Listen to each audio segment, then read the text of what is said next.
ஏன் வராதுன்னா அவளுக்கு அந்த ரத்தத்தின் அனுபவம் இல்லை, ஆட்டுக்கோட ரத்தத்தின் அனுபவம் இல்லை.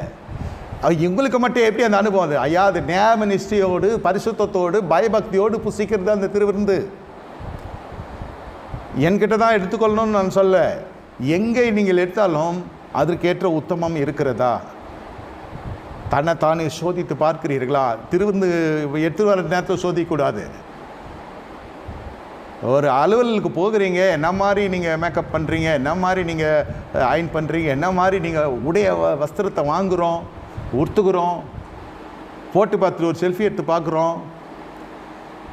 ஆனால் இது அப்படி இல்லை.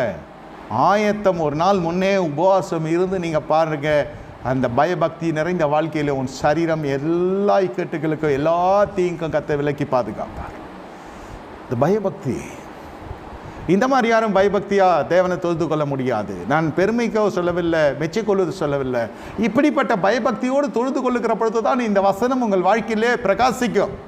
இஸ்ரவேலே ரட்சிக்கப்பட்டது தானே உனக்கு ஒப்பானவன் யார்? இப்போது அந்த ரூபன் கோத்திரத்தினுடைய காரியம் என்னவென்றால், இவன் பில்காலோடு போய் சயனித்து விடுகிறான். இஸ்ரவேலுடைய குமாரன், மூத்த குமாரன், முதல் பேரானவர்கள்.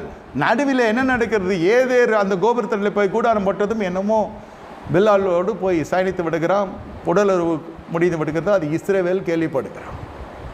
அப்பொழுதிலிருந்து ரூபனுடைய பிரகாசம் மங்க ஆரம்பிக்கிறது.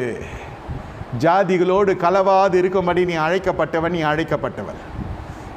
நீங்கள் என்ன வாழ்க்கையின் பகுதியில் நீங்கள் கடந்து செல்ல, எந்த கோபுரத்தின் வழியே நீங்கள் கடந்து சென்றாலும் உனக்குள் இருக்கிற உத்தமம் இந்த திருவிருந்தினால மாதத்துக்கு ஒரு முறையாக அது நிர்பந்திக்கப்படுகிறது. இந்த கட்டும் உபதேசம் இருந்தாலொழிய சில ஜனங்க எகிப்துக்கு போய்விடுவாங்க. இது இருக்கிற தொட்டு தான் திருவிருந்து, இந்த பயபக்தி இருக்கிற தொட்டு தான், உபவாசம் என்று இருக்கிற தொட்டு தான் எல்லா பழைய அசுசிகளுக்கெல்லாம் விலக்கி வாழ்ந்து நடைபெற ஆரம்பிக்கிறாங்க. வார்த்தைக்குள்ளே அவர்கள் பிரவேசிக்கிறாங்க. கிருபன் சுற்றி கொள்ளாமல் அடுத்த கட்ட வார்த்தைக்குள்ளே வருகிறது வாழ்க்கை. இந்த இடத்துல ரூபன் தீட்டுப்பட்டு போய்விட்டான். இஸ்ரவேல் அதை கேள்விப்படுகிறான். அதனால் தான் சொல்லுகிறான், ரூபனே, நீ தண்ணீரை போல தழும்பினவன், நீ நிலையற்று இருப்பாய், தகப்பனுடைய மஞ்சத்தின் மீது ஏறினாய். தண்ணீரை போல் தழும்புகிறான் என்றால் இட் ஹாஸ் நோ சாலிடிட்டி.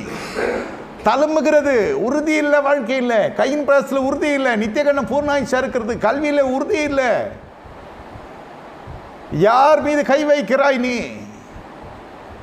தகப்பனுடைய மறுமணி அட்டி மட்டுமில்லை, அது ஒரு அடிமை பெண்.